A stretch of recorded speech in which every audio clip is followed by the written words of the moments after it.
Big boss Kannada season 11 ಜನವರಿ 26ರಂದು grand finale ಮುಖಾಂತರ ಮುಗಿದೇ ಹೋಯಿತು. ಅದರಲ್ಲಿ 6 ಜನರಿದ್ದರು.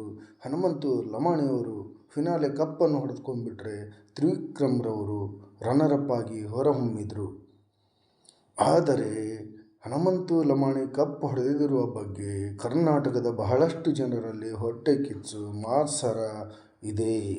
ಏನೋ ಒಬ್ಬ ಹಳ್ಳಿ ಹುಡುಗ, ಬಂಜಾರ ಸಮಾಜದಿಂದ ಬಂದಂಥ ಒಂದು ಸಾಮಾನ್ಯ ಕುಟುಂಬದಿಂದ ಬಂದಂತಹ ಹನುಮಂತು ಲಮಾಣಿಯವರು ಕಪ್ಪು ಗೆಲ್ಲಬಾರ್ದಾಗಿತ್ತಂತೆ, ಬೇರೆ ಯಾರ್ಯಾರೋ ಗೆಲ್ಲಬೇಕಾಗಿತ್ತಂತೆ.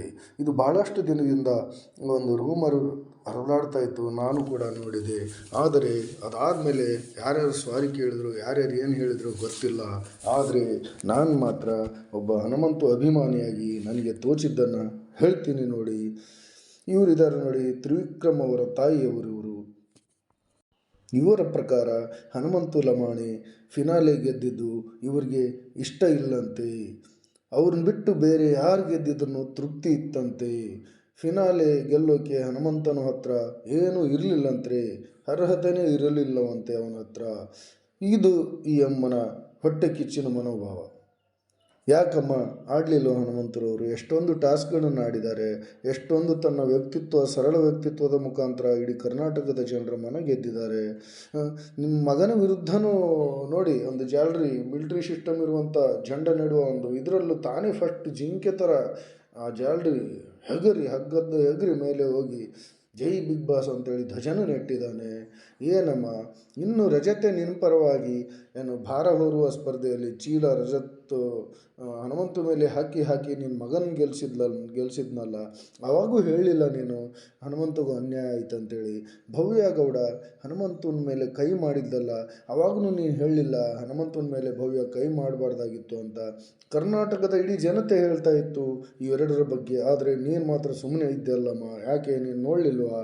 ಈಗೇನೋ ನಿನ್ನ ಮಗ ಸೆಕೆಂಡ್ ಸ್ಥಾನಕ್ಕೆ ಬಂದುಬಿಟ್ಟ, ಹನುಮಂತು ಲಮಾಣಿ ಗೆದ್ದುಬಿಟ್ಟ ಅಂತೇಳಿ. ಹನುಮಂತು ಗೆಲ್ಲಬಾರ್ದಾಗಿತ್ತು, ಉಳಿದವ್ರು ಯಾರು ಬಂದರು ಯಾರು ಗೆದ್ದಿದ್ರು ನನಗೆ ತೃಪ್ತಿ ಇತ್ತು ಅಂತ ಹೇಳ್ತೀಯಲ್ಲ. ಅವನೇನಮ್ಮ ಮಾಡಿದ ನಿನಗೆ? ಏನೋ ಒಂದು ಬಂಜಾರ ಸಮಾಜ, ಕೆಳಮಟ್ಟದ ಸಮಾಜ, ಹಿಂದುಳಿದ ವರ್ಗ, ಓದು ಬರಹ ಬಲ್ದವರು, ಕುರಿ ಕಾಯರು, ಮಾತಾಡೋಕ್ಕೆ ಬರಲ್ಲ, ಎದುರು ಹೇಳೋಕ್ಕೆ ಬರಲ್ಲ ಅನ್ನುವಂಥ ಹುಮ್ಮು ಧೈರ್ಯದಿಂದ ನೀವು ಮಾತಾಡ್ತಾ ಇದ್ದೀರೇನಮ್ಮ. ನೋಡಿ, ನಿಮ್ಮ ಮಗನು 2ನೇ ಸ್ಥಾನಕ್ಕೆ ಬಂದುಬಿಟ್ರು. ಇಡೀ ವರ್ಲ್ಡ್ ಫೇಮಸ್ ಆಗಿರುವಂಥ ಬಿಗ್ ಬಾಸ್ ಸೀಸನ್ ಇದು. ಅದು ನಿಮಗೆ ತೃಪ್ತಿ ಇಲ್ಲ ಅಂದರೆ ಹೇಗಮ್ಮ? ಬೇರೆಯವ್ರ ಮಕ್ಕಳ ಮಗಲೇ ಹೊಟ್ಟೆ ಕಿಚ್ಚು ಪಡ್ತೀರಾ? ನಿನ್ನ ಮಕ್ಕಳ ಥರ ಬೇರೆಯವ್ರ ಮಕ್ಕಳು ಅಲ್ವಾ? ಯಾಕೆ ಹನುಮಂತಂತ ಯಾಕೆ ಹೇಳಿಲ್ಲ? ತ್ರಿವಿಕ್ರಮ್ ಹಲವಾರು ಸಿನಿಮಾಗಳಲ್ಲಿ ಹೀರೋ ಆಗಿ ಮಾಡಿದ್ದಾನೆ, ಸೀರಿಯಲ್ಗಳಲ್ಲಿ ಮಾಡಿದ್ದಾನೆ, ಬಾಡಿ ಬಿಲ್ಡ್ರ್ ಇದ್ದಾನೆ. ನನ್ನ ಮಗ ಬಾಡಿ ಬಿಲ್ಡ್ರು ಅಲ್ಲ, ಹೀರೋನೂ ಅಲ್ಲ ಅಂತ ಹನುಮಂತು ತಾಯಿ ಕೂಡ ಹೇಳ್ಬೋದಾಗಿತ್ತಲ್ಲ. ಯಾಕಂದರೆ ಇವರು ಹೇಳೋ ಜನ ಅಲ್ಲ, ಹೇಳುವಂಥ ಮೈಂಡ್ಸೆಟ್ ಕೂಡ ಇವರಲ್ಲಿ ಇಲ್ಲ, ಅಂತಹ ಆಲೋಚನೆ ಕೂಡ ಇವ್ರಿಗೆ ಬರಲ್ಲ. ಆದರೆ ನಿನಗೆ ಬಂದಿದೆ ನೋಡಮ್ಮ, ಅದು ಕೆಟ್ಟ ಆಲೋಚನೆ. ಅದನ್ನು ಬಿಟ್ಬಿಡು. ಹನುಮಂತು ಲಮಾಣಿಯ ಒಂದು ಏನು ಜನಪದ ಗೀತೆಗಳು, ದೇವರಾಯನ ಗೀತೆಗಳಿದ್ದಾವೆ, ಅವನು ಕೇಳು, ನಿನ್ನ ಮನಸ್ಸು ಸರಿಯಾಗಿ ಹೋಗುತ್ತೆ. ನಿನ್ನ ಕೆಟ್ಟೋಗಿರೋ ಮನಸ್ಸು ಸರಿಯಾಗುತ್ತೆ. ದೇವಸ್ಥಾನಗಳಿಗೆ ಭೇಟಿಯಾಗು. ಬಿಗ್ ಬಾಸ್ ಏನೋ ನಮ್ಮ ಮನೆ ಅಲ್ಲಮ್ಮ, ನನ್ನ ಮನೆಯೂ ಅಲ್ಲ, ಹನುಮಂತು ಲಮಾಣಿ ಮನೆಯೂ ಅಲ್ಲ. ಅದು ಒಂದು ಕಲೆಯ ಮನೆ, ಒಂದು ವ್ಯಕ್ತಿತ್ವದ ಮನೆ. ಅಲ್ಲಿ ಹನುಮಂತು ಲಮಾಣಿಯವರ ವ್ಯಕ್ತಿತ್ವ ಗೆದ್ದಿದೆಯಮ್ಮ.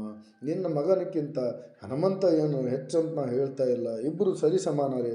ಆದರೆ ಎಲ್ಲೋ ಒಂದು ಕಡೆ ಹನುಮಂತು ಲಮಾಣಿಯವರ ಈ ಹಾಡುಗಾರಿಕೆ, ಹಾಡಿನ ಮುಖಾಂತರನೇ ಆಟ ಆಡಿ ಎದುರಾಳಿಗಳಿಗೆ ಉತ್ತರ ಕೊಡೋ ರೀತಿ, ಟಾಸ್ಕ್ ಆಡೋ ರೀತಿ, ಎಲ್ಲರನ್ನೂ ಮನರಂಜಿಸುವ ರೀತಿಯಿಂದ ಹನುಮಂತು ನಿನ್ನ ಮಗಕ್ಕಿಂತ ಸ್ವಲ್ಪ ಹೆಚ್ಚಾಗಿ ಕರ್ನಾಟಕದ ಜನ ಅವನಿಗೆ ಓಟ್ ಹಾಕಿ 1ನೇ ಸ್ಥಾನಕ್ಕೆ ತಂದು ಗೆಲ್ಲಿಸಿದಾರಮ್ಮ. ಅದನ್ನು ತಿಳ್ಕೊ ನೀನು.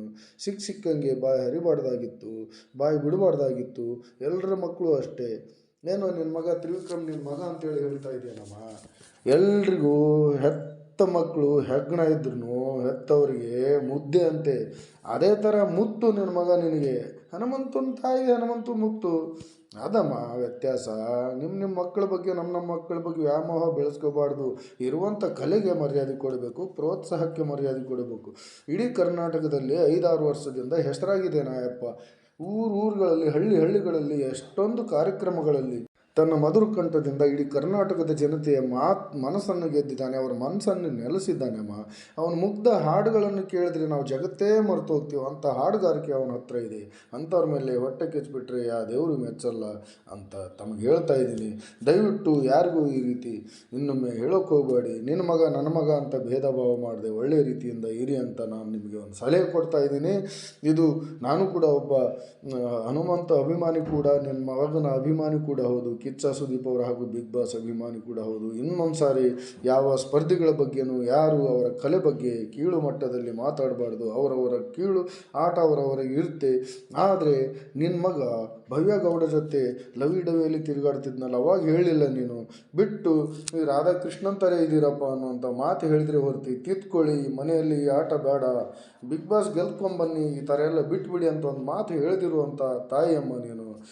ರಜತ್ ಗೆಲ್ಲಬೇಕು, ನನ್ನ ಮಗ ಗೆಲ್ಲಬೇಕಾಗಿತ್ತು, ಹನುಮಂತ ಗೆಲ್ಲಬಾರ್ದಾಗಿತ್ತು ಅಂತೆಲ್ಲ ಈ ಥರ ಎಲ್ಲ ಹೇಳೋದು ಸರಿಯಲ್ಲ ಅಂತ ನಾನು ಹೇಳ್ತಾ ಈ ವಿಡಿಯೋ ಮುಖಾಂತರ ನಿಮಗೆ ಫ್ರೆಂಡ್ಸ್, ಈ ವಿಡಿಯೋ ಹನುಮಂತ ತ್ರಿವಿಕ್ರಮ್ ಹಾಗೂ ಅವ್ರ ತಾಯಿಯವರಿಗೆ ಮುಟ್ಟೋ ಥರ ಲೈಕ್ ಮಾಡಿ, ಶೇರ್ ಮಾಡಿ, ಸಬ್ಸ್ಕ್ರೈಬ್, ನನ್ನ ಕಾಮೆಂಟ್ಗಳನ್ನು ಹಾಕಿ ನನ್ನ ಈ ಒಬ್ಬ ಚಿಕ್ಕ ಯೂಟ್ಯೂಬ್ ಚಾನಲನ್ನು ದಯವಿಟ್ಟು ಎಲ್ಲರೂ ಸಬ್ಸ್ಕ್ರೈಬ್ ಬಟನನ್ನು ಒತ್ತಿ, ಬೆಲ್ ಬಟನನ್ನು ಒತ್ತಿ, ಇನ್ನು ಒಳ್ಳೆ ನನ್ನ ವೀಡಿಯೋಗಳನ್ನು ಹಾಕ್ತಾ ಇರ್ತೀನಿ, ಕೇಳಿ ನನ್ನನ್ನು ಹುರಿದುಂಬಿಸಿ ಅಂತ ಹೇಳ್ತಾ ಎಲ್ರಿಗೂ ನಮಸ್ಕಾರಗಳನ್ನು ಹೇಳ್ತಾ ಇದ್ದೀನಿ.